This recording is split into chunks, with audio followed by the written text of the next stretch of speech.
जिसके सुबह प्रातःकाल जगने पर अयोध्या में 7 पर्दों का गवाक्ष खोला जाता था ताकि भगवान भुवन भास्कर इन पलकों पर प्रणाम की पहली किरण धीमे से रख सकें। ये वो चरण हैं। इसलिए भरत का सिर धन्य है कि उसने इन पवित्र चरणों में अपना सिर धरा। लेकिन ये सिर भी छोटा मोटा सिर नहीं है, ये सिर वो सिर है जिस पर त्रैलोक्य का राजमुकुट रखा जाना था और उसने राजमुकुट उतार कर अपने भाई की चरण पादुकाएं अपने सिर पर रख ली थी। वो सिर है।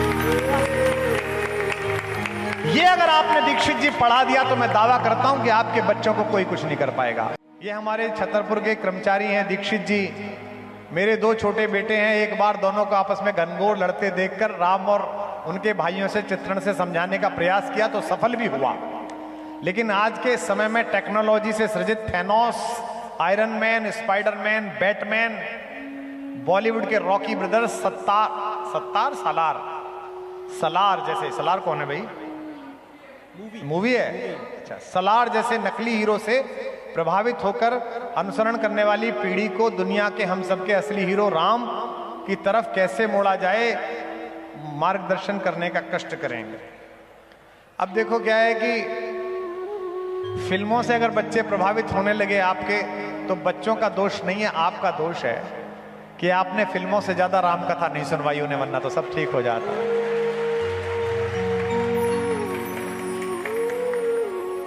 आप फिल्मों से अधिक उन्हें अपने अपने राम की वीडियो सुनवा दो। आप फिल्मों से अधिक उन्हें अपने अपने राम के सत्र में ले आओ, किसी भी साधु सत्संग में ले आओ, वो समझ जाएंगे। क्योंकि तब उनकी समझ में आएगा कि हैरी पॉटर हीरो नहीं है, पुरुषार्थ से जीने वाले राम हीरो हैं। राम के जीवन में कोई चमत्कार नहीं है। राम ने आकाश में हाथ घुमाकर कोई चीज पैदा नहीं की है। राम ने यूं छू मंत्र पढ़ के समुद्र के ऊपर पुल नहीं बनाया है। 3 दिन तक प्रतीक्षा की है, उपासना की है, समुद्र से मार्ग मांगा है। उसके बाद समुद्र को समझाया है, धमकी देकर मारा नहीं है। विनय न मानत जलद जड़ गए 3 दिन बीत, बोले राम सकोप तब भय बिन होए। और उस समय मारा नहीं है, भगवान को क्रोध नहीं आया, नकली क्रोध आया। क्योंकि पिता अपने बच्चों पर असली क्रोध नहीं करते। ये माएं बैठी हैं दिन में 100 बार अपने लड़के से कहती हैं मर जा उत्ते, मरने के लिए थोड़ी कहती हैं। जरा सी चोट लग जाए तो कलेजा टूट जाता है। नाश जा तेरा, हमारी दादी बोलती थी, थोड़ी चाहती थी मेरा नाश हो, प्रेम से बोलती थी।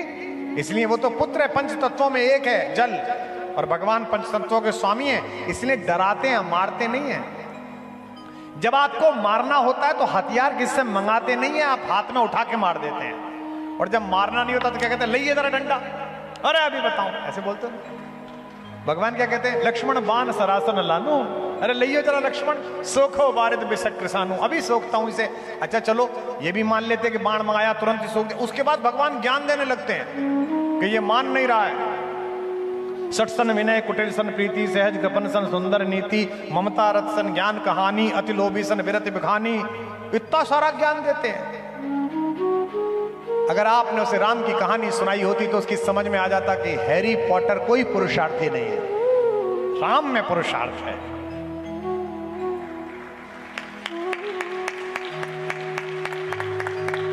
एक वलकल पहनकर निकला हुआ एक निर्वासित राजकुमार विश्व की सबसे शक्तिशाली सेना को उसके घर में घुस के मार के आता है, यह पुरुषार्थ है। हथियार भी कैसे, जंगल से लिए हुए। राम के अंदर कोई चमत्कार नहीं, उन्होंने मनुष्यों की तरह जीवन जीकर हमें बताया कि अगर मैं कर सकता हूं तो तुम भी कर सकते हो। हैरी पॉटर में क्या पुरुषार्थ है जी?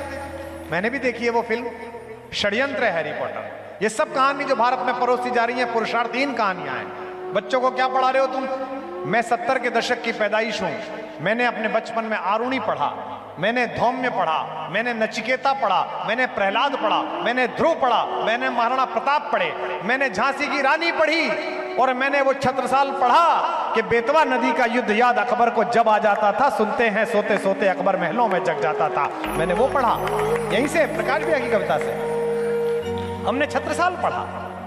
हमने बहन को दिए गए भरोसे पर खरा उतरने के लिए मरने के बाद दोबारा जन्म लेने वाले हरदौल की कहानी सुनी।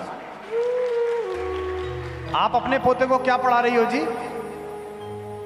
अभी एक बिटिया आई थी, बैठी होगी, उसने मुझसे कहा कि आपसे मिलना था गुरुजी।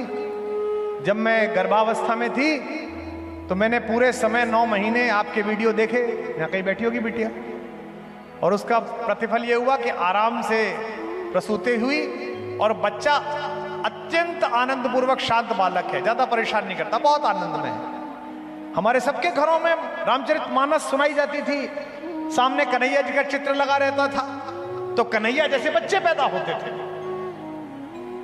अब दिन भर एमटीवी सुन रही है, दिन भर कुछ और देख रही है, तो बालक भी ऐसे ही पैदा हो रहे हैं। हैरी पॉटर में क्या पुरुषार्थ है? एक लड़का है पगला सा, वो किसी स्कूल में पढ़ने जाता है, वहां उसे एक जादुई झाड़ू मिल जाती है, उस झाड़ू को वो टांग के नीचे फंसा के उड़ता फिरता है। यही तो है, ये झाड़ू टांग के पीछे लगा के उड़ाने में क्या पुरुषार्थ है? झाड़ू लेके उड़ने में हमने भी उड़ाया था एक झाड़ू लेके, उसमें क्या फर्क पड़ा? क्या हुआ उसको? क्या पुरुषार्थ है? लेकिन कहानी अगर सुनाई होती राम की, भरत की, शत्रुघ्न की, लक्ष्मण की, तो पंडित जी, दीक्षित जी, अपने बच्चों को रोज ये कहानी सुनाओ, अपने बच्चों को रोज महाभारत सुनाओ कि अगर भाई के लिए 5 गांव देने में भी कलेजा फटेगा तो तेरी मृत्यु निश्चित है। क्या कहने गए थे? शांति मांगने गए थे, हैं? तो दे दो हमको 5 गांव, रखो अपनी धरती तमाम, हम वही खुशी से खाएंगे, परिजन पर हंसी न उठाएंगे। दुर्योधन वह भी दे न सका, आशीष समाज की ले न सका, उल्टे हरि को बांधने चला, जो था असाध्य साधने चला। जब नाश मनुज पर छाता है, पहले विवेक मर जाता है। ये सिखाओ उसे। क्या कहता है दुर्योधन? सुच्यग्रम नैव दास्यामि बिना युद्धे न केशव। हे केशव, महाभारत में कहता है सुई के आगे के भाग की भूमि नहीं दूंगा। दिल्ली में एक करोड़पति परिवार था, नाम नहीं लेना चाहिए, संकेत से समझिए। नोएडा गुड़गांव के आसपास की सारी जमीनें उनकी थी, कम से कम 1,00,000 2 लाख करोड़ रुपए का टर्नओवर का व्यापार था।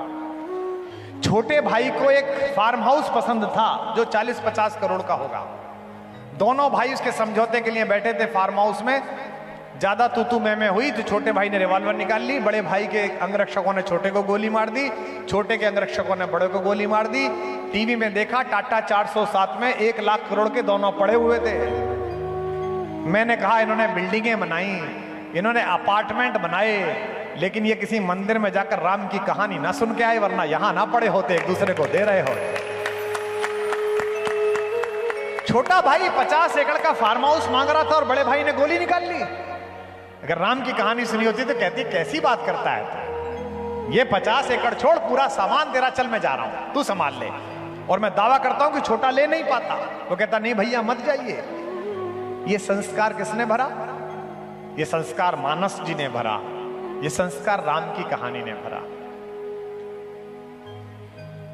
दीक्षित जी, आपके बच्चों में राम और लक्ष्मण का सद्भाव हो, मैं तो यही कामना कर सकता हूं। हम 4 भाई हैं, मैं घर में सबसे छोटा हूं। सरस्वती की कृपा है कि लोकप्रियता थोड़ी ज्यादा है, तो मेरे भाई जो बड़े विद्वान हैं, अच्छे पढ़े लिखे हैं, बड़े पदों पर हैं, लोक में उनका परिचय मेरे भाई के रूप में है। कहीं जाते तो लोग कहते हैं कि कुमार विश्वास इनके भाई हैं, लेकिन जो मेरे परिवार के लोग हैं वो पता है कि परिवार में कोई मांगलिक उत्सव, वो अभी मांगलिक उत्सव था 24 तारीख को, सबसे बड़े से जो छोटे भाई हैं उनकी बेटिया की गोद भराई का कार्यक्रम था। मेरा साहस नहीं है कि अगर उनमें से कोई खड़ा हो तो मैं बैठ जाऊं, ये साहस नहीं है। और शायद इसी कारण मेरे चरित्र का भी उन्नयन है और मेरे जीवन का भी उन्नयन है।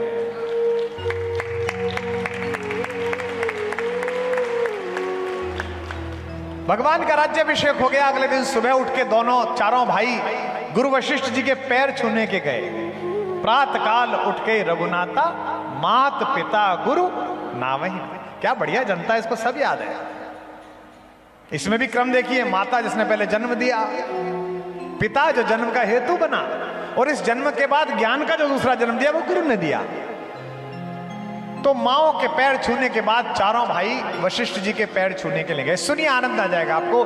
मैं दावा तो नहीं करता, ये अहमन्यता हो जाएगी, लेकिन बहुधा लोगों ने ये प्रसंग ना सुना होगा। जैसे कल मिथिला का प्रसंग बहुत लोगों ने नहीं सुना था। गुरु वशिष्ठ ने कहा कि राम, अब तुम चक्रवर्ती सम्राट हो गए हो, लक्ष्मण तुम प्रधानमंत्री कार्यालय के मंत्री हो गए हो सम्राट के। शत्रुघ्न तुम अयोध्या की सेनाओं के सर्वोच्च सेनापति हो गए हो। भरत तुमने तो एक नवीन आदर्श स्थापित किया है। राम तुम्हारा जीवन पूरे विश्व के लिए अनुकरण का विषय बन गया है। पर मैं जानना चाहता हूं कि मेरे शिष्यों को मेरी सिखाई हुई विद्या याद है कि नहीं याद है। राम ने कहा गुरुदेव प्रयास तो पूरा है कि आपने जो सिखाया वो स्मरण रहे। वशिष्ठ ने पूछा कि परीक्षा लूं तुम चारों की। चारों शिष्यों ने कहा जी गुरुदेव परीक्षा लीजिए। गुरुदेव ने सबसे पहले सबसे छोटे शत्रुघ्न से पूछा कि बेटा बताओ जीवन में सबसे मूल्यवान चीज क्या है।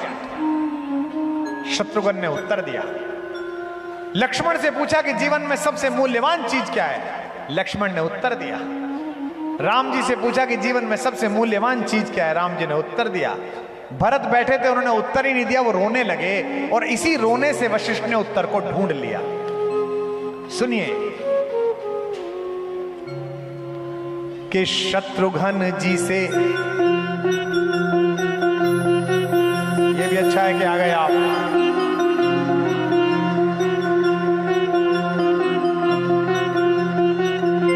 पधारिए पधारिए।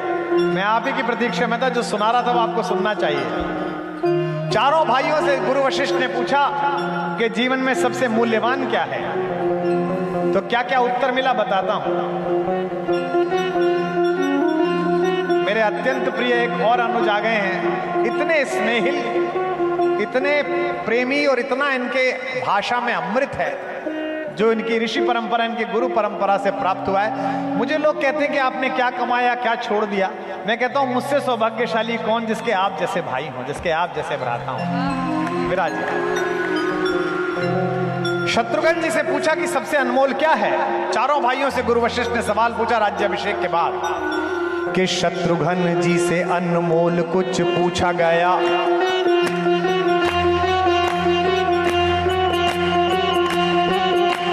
शत्रुघ्न जी से अनमोल कुछ पूछा गया। बोले वीरताई के समान भला और क्या। बोले वीरताई के समान भला और क्या। बोले वीरताई के समान भला और क्या। जो अयोध्या की सेनाओं का सेनापति हो उसके लिए तो वीरता ही सबसे बड़ी चीज है। शत्रुघ्न जी से अनमोल कुछ पूछा गया। बोले वीरताई के समान भला और क्या। बोले वीरताई के समान भला और क्या। बोले वीरताई के समान भला और क्या। लखन से पूछा गया। लखन से पूछा गया। लखन ने ऐसा कहा। लखन से पूछा गया। लखन ने ऐसा कहा मेरी सीता माई के समान भला और क्या। मेरी सीता माई के समान भला और क्या। मेरी सीता माई के समान भला और क्या। राम जी से पूछा गया। अब इनकी बारी आई। राम जी से पूछा गया। राम मुस्काए बोले। राम जी से पूछा गया। राम मुस्काए बोले जग की भलाई के समान भला और क्या। जग की भलाई के समान भला और क्या। जग की भलाई के समान भला और क्या। भरत के नयनों से, भरत के नयनों, भरत के नयनों से गिर के आंसू ये बोले। शब्द नहीं सिर्फ आंसू। भरत के नयनों से गिर के आंसू ये बोले। भरत के नयनों से गिर के आंसू ये बोले दुनिया में भाई के समान भला और क्या। दुनिया में भाई के समान भला और क्या। दुनिया में भाई के समान भला और क्या। समझाओ। दुनिया में भाई के समान भला और क्या। दुनिया में भाई के समान भला और क्या। शत्रुघ्न जी से अनमोल कुछ पूछा गया। बोले वीरताई के समान भला और क्या। बोले वीरताई के समान भला और क्या। बोले वीरताई के समान भला और क्या। लखन से पूछा गया। लखन ने ऐसा कहा मेरी सीता माई के समान भला और क्या। मेरी सीता माई के समान भला और क्या। मेरी सीता माई के समान भला और क्या। राम जी से पूछा गया। राम मुस्काए बोले जग की भलाई के समान भला और क्या। जग की भलाई के समान भला और क्या। जग की भलाई के समान भला और क्या। भरत के नयनों से गिर के आंसू ये बोले। भरत के नयनों से गिर के आंसू ये बोले दुनिया में भाई के समान भला और क्या। दुनिया में भाई के समान भला और क्या। दुनिया में भाई के समान भला और क्या। दुनिया में भाई के समान भला और क्या। दुनिया में बोलो भरत लाल की जय। तो दीक्षित जी आपके बच्चे देख रहे हैं हैरी पॉटर, आपके बच्चे देख रहे हैं जो आपने लिखी है फिल्में, मैं तो पढ़ भी नहीं पाया कौन सी फिल्म लिख के भेजी है। तो भैया उनमें झगड़ा होगा ही। उन्हें मानस सुनाओगे कि जहां विश्व के एकमात्र उदाहरण है, दो प्रकार की संस्कृतियां, साहब मुझे क्षमा करेंगे कहते हो। एक संस्कृति है जो सत्ता के लिए अपने पिता को बंद कर देती है और आधी मटकी पानी और एक रकाबी शोरा और 2 चपातियां देती है, जिसे औरंगजेब कहा जाता है। जब उसने शाहजहां को बंद करा तो शाहजहां शायर था फारसी का। उसने अपनी बेटी जहां आरा से कहा कि अपने भाई से कहो गर्मी बहुत हो रही है, ये मटकी थोड़ी आधी टूटी हुई है, अगर पूरी मटकी पानी दे दिया करे तो जरा मेरे दिन ठीक गुजर जाएंगे। जहां आरा ने कहा कि भैया अब्बा हुजूर चाहते हैं कि मटकी में पानी ज्यादा हो। झुंझलाए हुए औरंगजेब ने कहा उनसे कहो तमीज में रहें, मैं जिंदा छोड़े हुए हूं, ये बड़ी बात है, जितना पानी मिल रहा है पी लें। एक चिट्ठी फारसी में एक रुबाई लिखकर भेजी शाहजहां ने अपने बेटे को। ए पिसर तू अजब मुसलमानी, बापिदरे आप जिंदा तरसानी। हिंदी में बता देता हूं, आप अपनी संस्कृति पर गदगद हो जाएंगे, जय घोष गूंजेगा यहां। लिखा बेटा तू और मैं अजब प्रकार के इस्लाम मानने वाले आए, जो इस देश में तो आए लेकिन इस देश को न समझ पाए। एक तू है जिंदा आप तरसानी, पिसर माने बेटे, ए बेटे तू अजब मुसलमानी, बबिंदा आप तरसानी, जो अपने जिंदा पिता को पानी के लिए तरसा रहा है। और एक ये भारतीय हैं जिन पर हम राज्य करते हैं, ये अपने दिवंगत पूर्वजों को भी महीने भर पानी पिलाते हैं श्राद्ध में। हम दोनों भैया, ये संस्कृतियों का विभेद है, ये वैचारिकी का विभेद है। सत्ताओं से देश नहीं बनते, संस्कृतियों के पुनर्निरीक्षण से, उनके रक्षण से देश बनते हैं। लोग पूछते हैं ना कि इन मठों मंदिरों इन कथावाचकों का क्या योगदान है। नेता अक्सर पूछते हैं कि यहां बैठे हैं कई नेता, बुरा ना मान जाएं कि साहब इनका क्या योगदान है। तुम ईंट मिट्टी से, संविधान की मान्यताओं से, नियमों से, कानूनों से किसी राष्ट्र का शरीर बना सकते हो, लेकिन उस राष्ट्र की सात्विक आत्मा का निर्माण तो साधु करता है, संत करता है, मठ करता है, तीर्थ करता है। दीक्षित जी आप पूछते हैं कि आप अपने दोनों बच्चों के बीच का संघर्ष कैसे टालें। श्रीमद् वाल्मीकि रामायण पढ़ाइए। इस श्लोक को मैंने आज से 5-6 वर्ष पहले रात्रि में 3 बजे पढ़ा तो आपकी भाभी जाग गई। वो सुबह उठती हैं 5 बजे पूजा करने के लिए। उन्होंने मुझसे कहा क्या हो गया। उन्हें लगा मुझको कोई समस्या हो गई, क्योंकि मैं हिचकियों से रो रहा था। मैं वाल्मीकि रामायण बंद करता था, फिर रोता था, फिर रोता था, फिर पढ़ता था। मैंने कहा कुछ नहीं, तुम सो जाओ, सुबह समझाऊंगा। राज्याभिषेक राम जी का हो गया। भरतलाल जी सबको धन्यवाद दे रहे हैं कि 14 वर्ष आपने मेरी बड़ी सहायता की। सेनापति को धन्यवाद दे रहे हैं। शत्रुघ्न को धन्यवाद दे रहे हैं कि बेटा तू छोटा है पर मैं तुझे धन्यवाद देता हूं, तू ही मेरे पास रहा। गुरु वशिष्ठ को चरण छू रहे हैं, माओ के पैर छू रहे हैं। कैकेयी के पास पहुंचे तो ठिठके, तो राम जी ने आंख तरेरी के सबसे पहले यहां वहां लेटे हैं। अब एक दृश्य आता है, आप भी रो पड़ेंगे बागेश्वर वालों। एक दृश्य आता है जहां वे माता सीता के सामने पहुंचते हैं। अब जटाओं से लिपटा हुआ शीश है और भारतेश्वरी माता सीता बैठी हुई हैं। उनके चरणों में भरतलाल अपना माथा रख देते हैं। कवि लिखता है, महाकवि लिखता है, कवियों का कवि लिखता है, जिसकी आदि कविता में वाणी कल्याणी ने प्रवाह पाया, जिसके कारण मुझ जैसा सामान्य शठ मूर्ख, एक सामान्य गृहस्थ अपनी बात कहने के योग्य हुआ इन लाखों हजारों लोगों में। वो मेरा बाबा, मेरा भगवान लिखता है कि इस सिर ने पैर को और पैर ने सिर को, दोनों ने एक दूसरे को धन्य किया। लंकेश्वर प्रणति भंग दृढ़ व्रतम तद्वन दम युगम। और अंत में लिखता अन्योन्य पावन मभूत भूवस समेत। दोनों ने एक दूसरे को पावन किया। तो मैं बहुत देर तक सोचता रहा कि अगर देवर ने अपनी भाभी के चरणों में शीश रखा तो ये कोई नई बात नहीं है। भाभी तो मां होती है, इसलिए ये शीश धन्य हुआ तो ठीक है, क्योंकि ये चरण कोई सामान्य चरण नहीं है। ये चरण वो हैं जो कालांतर में भारत का आचरण बन गए हैं। ये सीता के चरण हैं।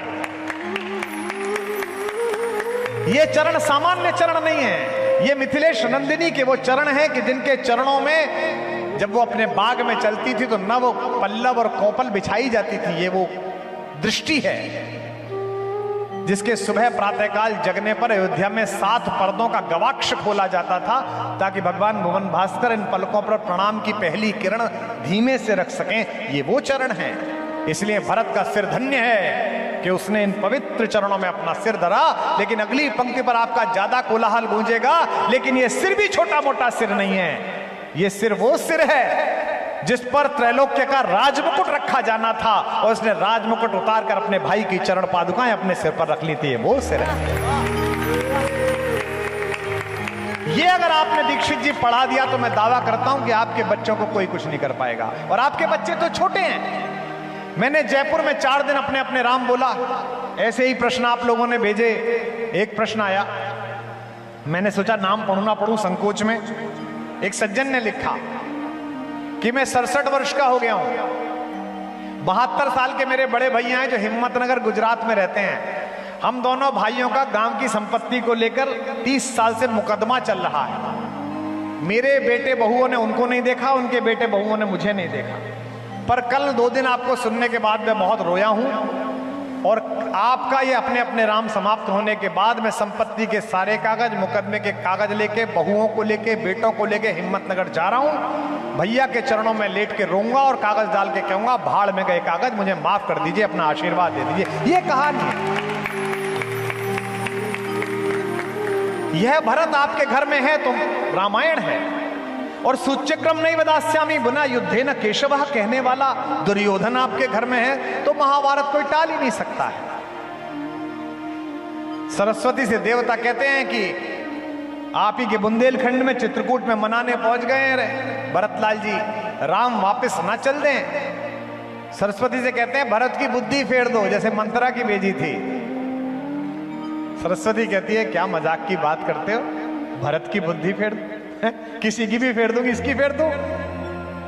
मोसन कहत भरत मति फेरू, लोचन सहस न सूझ सुमेरु। 1000 आंखें होने के बाद भी जिसे सुमेरु न सूझते हो, ऐसी मूर्खता की बात करते हैं। वह भरत प्रतिमा नाटकम एक बहुत सुंदर महाकवि भास की रचना है, कभी पढ़िएगा। उसमें राज्य छिन जाने के बाद नाराज लक्ष्मण कहते हैं कि भैया आप किस बात के अधर्म के विरोधी हो, किस बात के धर्म के प्रतिपालक हो? आपके तो घर में ही अधर्म हो रहा है, आपका भाग्य छीना जा रहा है। ये कंधे पे धनुष लटकाए क्यों घूम रहे हो? परशुराम जी का दिया हुआ शारंग उठाते क्यों नहीं हो इसे? कितनी अच्छी बात कहते हैं। भगवान कहते हैं किम दोषुणेश रुचिर रुचिर, हे प्रिय भरत, लक्ष्मण मैं किसको मारूं और मारकर किसे पातक लूं? अपने उस पिता को जो रघुवंश की लज्जा निभा रहा है कि जो वचन दे दिया वो पूरा किया जाएगा। अपनी उस मां को जो केवल स्त्री धन के रूप में लिए गए अपने वादों को पूरा कराने के लिए वरदान मांग रही है। और तीसरी बात महत्वपूर्ण है, भगवान कहते हैं या अपने उस छोटे भाई भरत को, पाप जिसके व्यक्तित्व की सीमा के बाहर खड़ा होकर अपराधी की तरह प्रतीक्षा करता है कि भरत चले जाएं तो यहां घटित हूं, मैं उस भरत को मारूं क्या? गुरु वशिष्ठ ने कहा कि भरत अब तुम राजा बना दिए गए हो, अब तुम राज्य संभाल लो। 14 वर्ष बाद अगर इच्छा है तो तुम दे देना राम को। आपको पता होगा हम प्रसाद लेते हैं। आज हमने गौशाला में प्रसाद लिया, हमने और भैया ने और सारे संगीत के साथियों ने। प्रसाद कौन सा था? पहले उस प्रसाद का भोग लगा, फिर हमने प्रसाद लिया। भगवान को अमनिया भोग लगता है जो किसी और ने ना खाया हो। यह कहा भरत जी ने कि अगर जो राज्य मैंने भोग लिया और उसके बाद मैं राम जी को दूंगा तो यह प्रसाद नहीं हुआ। इस भोग के एकमात्र अधिकारी तो, इस राज्य के भोग के एकमात्र अधिकारी तो राम जी हैं। सबसे पहले प्रसाद वही ग्रहण करेंगे, उसके बाद जो बचेगा वो मैं स्वीकार करूंगा। इसलिए मैं राज्य को नहीं लेना चाहता। जिस दिन राम जी को वापस बुलाने के लिए भरतलाल गए हैं तो रात्रि में भरद्वाज जी के आश्रम में विश्राम किया उन्होंने। और सुबह जब चलने लगे तो चेहरे पे उदासी थी। तो भरद्वाज जी ने कहा कि राजन, आपके मुखमंडल पर उदासी शोभा नहीं देती, आप किस लिए कष्ट में हो? भरतलाल जी ने कहा कि महर्षि, मुझे यह पता नहीं है कि भैया मुझसे नाराज हैं कि मुझसे प्रसन्न हैं। मुझे यह पता नहीं है कि मैं पहुंचूंगा तो भैया दोनों हाथों से मेरा स्वागत करेंगे या मेरा तिरस्कार करेंगे, क्योंकि मुझसे अपराध बहुत बड़ा हुआ है। और बागेश्वर धाम वालों, दुनिया में अकेले भरत हैं जो उस अपराध की सजा पा रहे हैं जो उन्होंने किया भी नहीं है।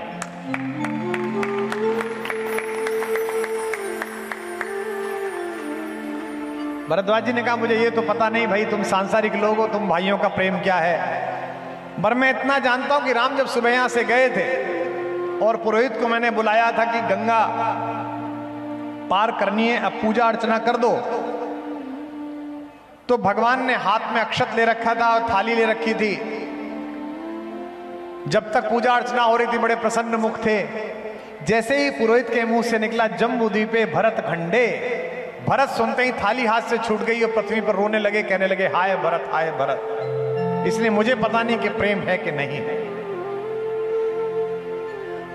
अपने आंसू से, कविता का तत्व देखना आप, अपने आंसू से गंगा को धोते रहे, अपने आंसू से गंगा को धोते रहे, अपने आंसू से गंगा को धोते रहे, अपने आंसू से गंगा को धोते रहे, हाथ में जल लिए राम रोते रहे, हाथ में जल लिए राम रोते रहे, अपने आंसू से गंगा को धोते रहे, अपने आंसू से गंगा को धोते रहे, हाथ में जल लिए राम रोते रहे, हाथ में जल लिए राम रोते रहे, अच्युतम केशवम कृष्ण दामोदरम। आप आ गए उसलिए।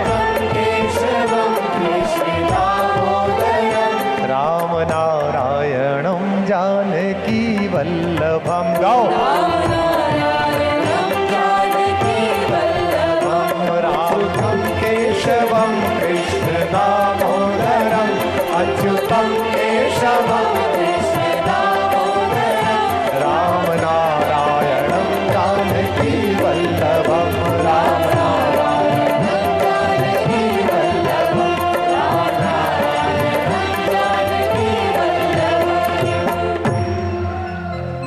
नंगे थे पांव बावले के, जब मिलने पहुंचे भरत तो पैर कीचड़ में सने हुए हैं, भाग रहे हैं। कई बार होता है, अयोध्या जी जाओ, ब्रज में जाओ तो मैं तो चप्पल नहीं पहनता हूं। तो जब तक किसी से मिलने के लिए पहुंचो, किसी आश्रम में पहुंचो, किसी साधु संत से मिलो, नीचे से सारी धोती गंदी हो जाती है। ड्रेस वाले कहते हैं सर वैनिटी वैन में आ जाओ, थोड़ा कपड़े बदल लो। अबे मैंने कहा मूर्ख हो, इस रज में भगवान लोटा है और इससे बचने की कोशिश कर रहे हो, उसे तो सिर पे लगाओ, कहां पागल है।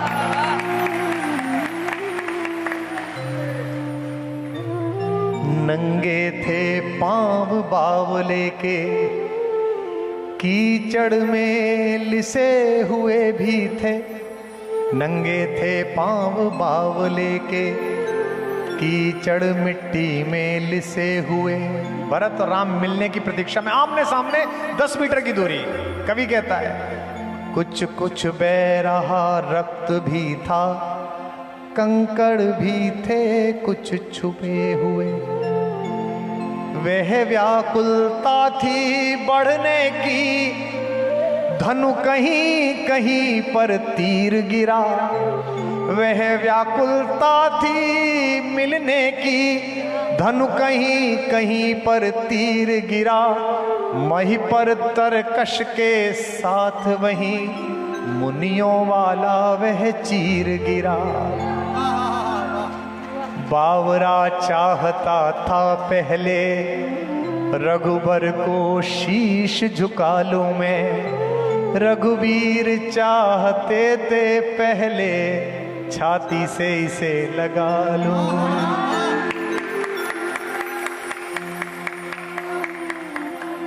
रघुवीर चाहते थे छाती से पहले इसे लगा लूं मैं, आखिर रघुबर की विजय हुई, हाथों पर उठा लिया उसको, वह चरण छुए इससे पहले छाती से लगा लिया उसको। यह हृदय हृदय का मिलन हुआ, जब हृदय हृदय का मिलन हुआ तो दूर विरह का ताप हुआ। सबने देखा, अब सबने देखा, चित्रकूट में ऐसे भरत मिलाप हुआ। तो दीक्षित जी, आप अपने बच्चों को पढ़ा क्या रहे हो? अगर ये सिखा रहे हो, रात के समय में चंद्रमा निकला हुआ है, पूरी अयोध्या सामने बैठी हुई है, भगवान मंच पर विराजमान हुए, सामने भरत बैठे, आप जैसे हजारों लोग, सारी अयोध्या के लोग। वो एक रात थी जो इस विश्व का इतिहास बदल सकती थी। अगर राम उस दिन लौट जाते तो जनता की इच्छाओं का पालन होता। दिल्ली में बैठे हुए मठाधीश और लखनऊ और भोपाल में बैठे हुए नेता और यहां आए हुए विधायक गण समझें कि भगवान ने एक नया आदर्श तय किया है। राम जी ने, जनमत सदा सत्य नहीं होता, कई बार जनमत भी गलत होती है, लेकिन नीति सदा सत्य होती है, सत्य सदा सत्य होता है। अगर उस दिन राम लौट जाते तो जनता तो बड़ी प्रसन्न होती कि चलो कंटक कटा वापस आ गए, लेकिन भगवान ने कहा कि नहीं, मेरे और तुम्हारे पिताजी ने संविधान में संशोधन किया है। इसीलिए मैं सारे लोगों से कहता हूं कि भगवान अगर लड़कर अपने विग्रह में स्थापित हुए हैं रामचंद्र जी, तो मुझे इसका दुख नहीं है, मुझे इसका सात्विक स्वाभिमान है कि न्याय के देवता ने न्यायालय में लड़ा के अपना न्याय लिया। और आज ये मेरा छोटे भाई, मेरा अनुज मथुरा से आए हैं। मैं इसी व्यासपीठ से इसी शुभकामना को आपके संकल्प के बीच दोहराता हूं कि साल नहीं बीतेगा, जैसा उत्सव हमने अयोध्या में मनाया वैसा हम मथुरा में मना के मानेंगे, लेकिन सात्विकता से मनाएंगे। यह दो संस्कृतियों का अंतर है। एक कहती है कि इसमें जो लिखा है वही सत्य है, इसके बाहर गए तो सरतन से जुदा मार देंगे।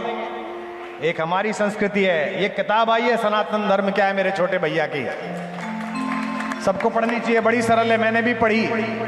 लेकिन इस किताब में भी 5 दोष जो मुझे दिखेंगे वो लिख के मैं फोन करूंगा कि भैया ये छूट गया, अगले संस्करण में ठीक कर लेना, और वो मानेंगे। ये कहां से आया है? ये परंपरा इस संस्कृति से आई है जहां आद्य शंकराचार्य, विश्व की सबसे बड़ी तेजस्वी विभूति, दक्षिण से चली और महेश्वर में मंडन मिश्र को शास्त्रार्थ के लिए आमंत्रित किया। मंडन मिश्र का क्या जलवा था। शंकराचार्य जी महेश्वर पहुंचे और किसी पनघट पे पनिहारिन से पूछा कि मंडन मिश्र का घर कहां है, तो पनिहारिन ने कहा जिस द्वारे पर तोता और मैना संस्कृत भाषा में द्वैत अद्वैत का शास्त्रार्थ करते मिले, वो महारथी मंडन मिश्र का घर है। इतना बड़ा महारथी था।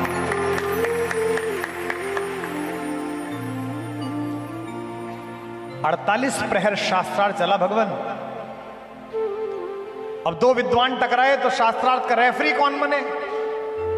ये जवान लड़के जो आए, जज साहब आए, आज मिले थे। जज साहब मुझे माफ करना, सम्मान मत भेज देना इस बात पे, पहले ही बहुत मुकदमे मेरे ऊपर।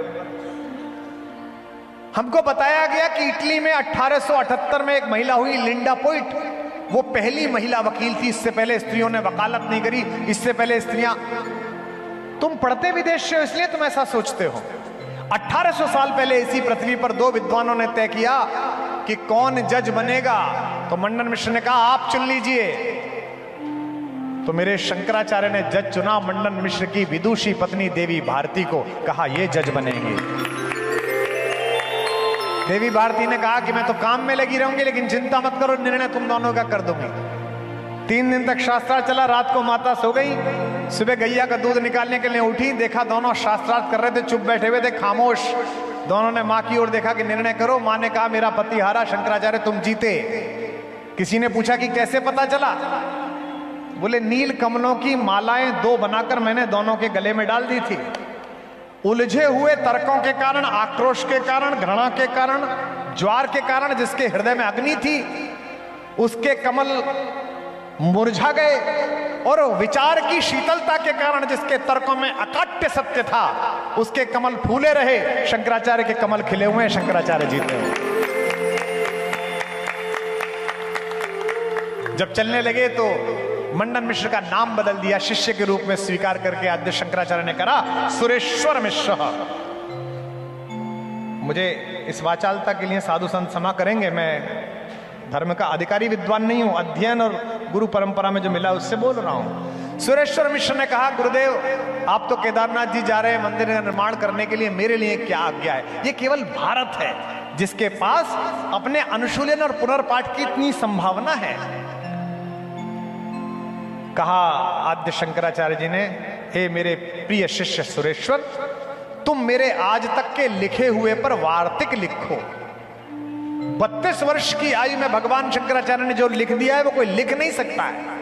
गंगा जी के सामने खड़े हो तो भी शंकराचार्य जी याद आते हैं, देवी सुरेश्वरी भगवती गंगे त्रिभुवन तारिणी तरल तरंगे शंकर मौलि विहारिणी विमले मम मत रास्ताम तव पद कमले। विष्णु जी को प्रणाम करो तो शंकर जी याद आते हैं, शंकर जी को प्रणाम करो तो भी शंकर जी याद आते हैं। नमामि शमीशान निर्वाण रूपम विभुम व्यापकम ब्रह्म वेद स्वरूपम, वही याद आता है। इतना विद्वान व्यक्ति अपने शिष्य सुरेश्वर से कहा मुझ पर वार्तिक लिखो। यहां जो संतगण बैठे हैं, जो विद्वान बैठे हैं, वे वार्तिक का अर्थ समझते हैं, लेकिन सामान्य जनता के लिए बता रहा हूं। इस पर जय घोष करना कि तुम्हारी गुरु परंपरा कितनी सरज और सहज है, कोई अहंकार नहीं है हम में। वार्तिक का मतलब है उत्तम। जो मैंने कहा है बेटा इसकी समीक्षा कर, ये तो कोई बड़ी बात नहीं है। मेरी 3 किताबें बेस्ट सेलर, कोई दीवाना कहता है पगली लड़की और फिर मेरी याद, मैं कहूं कि इसकी समीक्षा करो, इसमें क्या महान काम है अपनी तारीफ करवाना हूं? कहते हैं उत्तम, इसकी समीक्षा कर। अनुक्तम, जो मैं नहीं कह पाया हूं बेटे उसकी समीक्षा करके गुरुजी आप चूक गए, बड़ी बात।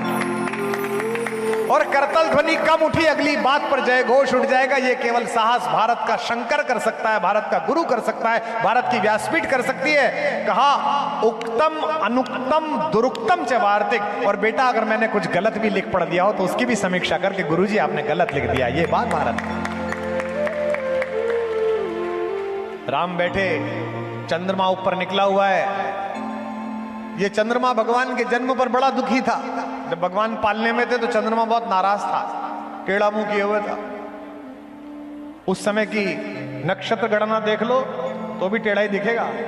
तो भगवान ने पालने में कहा भी तू क्यों दुखी है, प्रकृति श्रृंगार कर रही है। उसने कहा हमारा क्या, आप तो सूर्यवंशी हो, आपके नाम में तो सूर्य ही सूर्य है, हमारा क्या मतलब है। भगवान ने कहा दुखी मत हो, मैं सबके कल्याण के लिए आया हूं। आज से मेरा नाम कभी तेरे नाम के बिना नहीं लिया जाएगा, दुनिया मुझे रामचंद्र के नाम से जानेगी, तू भी प्रसन्न रहे। गुप्त जी लिखते हैं बुंदेलखंड के, रात्रि में जनता बैठी, आनंद लीजिए इसका, कि तदनंतर बैठी सभा उटज के आगे, नीले वितान के तले दीप बहु जागे, टकटकी लगाए नयन सुरों के थे वे। सब टकटकी लगाए थे, पता नहीं क्या होगा। परिणाम उत्सुक उन भयातुरों के थे वे। वह चंद्रलोक था कहां चांदनी वैसी, प्रभु बोले गिरा गंभीर गूढ़ निधि जैसी। एकदम भगवान बोले, हे भरत भद्र अब कहो अभीप्सित अपना। भैया बताओ क्यों आए, क्या चाहिए? सोचिए, जिसके कारण उनके परम प्रिय भाई को इतना कष्ट सहना पड़ा, उस भाई से भाई पूछ रहा है कि तुझे चाहिए क्या? सब सजग हो गए, भंग हुआ जो सपना। भरत ने कहा, हे आर्य रहा क्या भरत अभीप्सित अब भी? मुझे और क्या चाहिए भैया, मैं तो इसी दिन के लिए पैदा हुआ था कि मेरी माँ के कारण मेरे पिता कष्ट पाकर मरे, आप इस पेड़ के नीचे बैठे रहें, भाभी के पैरों में बिवाई फट जाएं, इसी दिन के लिए पैदा हुआ था। कहते हैं मैं इस बात से परेशान नहीं हूं कि आपको इतना कष्ट हुआ, आज मैं इस बात के लिए परेशान हूं कि आपने मुझसे ये पूछा कि मुझे क्या चाहिए। मैंने अभी थोड़ी देर पहले कहा था कि अगर भगवान के सामने ये तय करना पड़ा कि उसे क्या चाहिए, हमको क्या चाहिए, तो भगवान फिर किस काम का है? कहता है कि आर्य रहा क्या भरत अभीप्सित अब भी। भगवान ने क्या करा? प्रभु ने भाई को पकड़ हृदय पर खींचा, रोदन जल से सविनोद उसे फिर सींचा। और ये दो पंक्ति सुनिएगा, कहा बेटा मुझसे क्यों नाराज होता है? तेरे आशय की थाह मिलेगी किसको, जनकर माता भी जान न पाई जिसको। 100 बार धन्य वह एक लाल की माई। आप भी बोलना, 100 बार धन्य वह एक लाल की माई, जिस जननी ने है जना भरत सा भाई। पागल सी प्रभु के साथ सभा चिल्लाई, 100 बार धन्य वह एक लाल की माई। ऐसा भाई जिसको प्राप्त हो जाए। बड़ा प्रसिद्ध प्रसंग है, मैंने कई बार सुनाया भी है और बहुत सारे लोग इसे सुनाते भी हैं, लेकिन कुछ लोगों को इसमें अत्यंत आनंद मिलता है, इसलिए मैं सुना रहा हूं। बाकी मुझे शबरी पर विशेष रूप से आज बोलना है। उस दिन भरतलाल जी को 3 चीजें देकर भेजा भगवान ने। पहली नीति, कि बेटा कुछ हो जाए नीति पर चलना। दूसरी खड़ाऊं, और तीसरी क्षमा। भरत के मन में अपनी मां को लेकर बड़ा क्रोध था, भगवान ने उसे क्षमा से भरकर भेजा। और कैकेयी ने जब समझाया कि बेटा तुझे याद है राम, आधी रात तू मेरा सपना देखकर दीदी के पास से उठकर आता था और दीदी कहती थी अरे ओ बावली तेरा ये ओ कोयल तेरा बच्चा जाग गया, तो वही राम है। होने पर बहुधा अर्धरात्रि अंधेरी, जी जी आकर करती पुकार थी मेरी।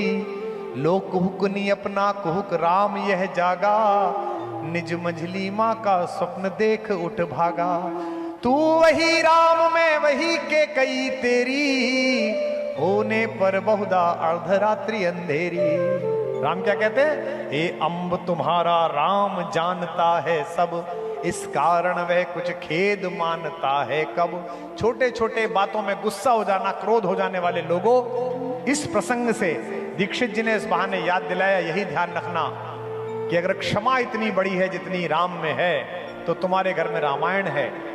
और अगर समाई इतनी भी नहीं है कि 5 गांव भी नहीं दे सकते, तो तुम्हारे घर की महाभारत को कोई टाल नहीं सकता। ये तय बात।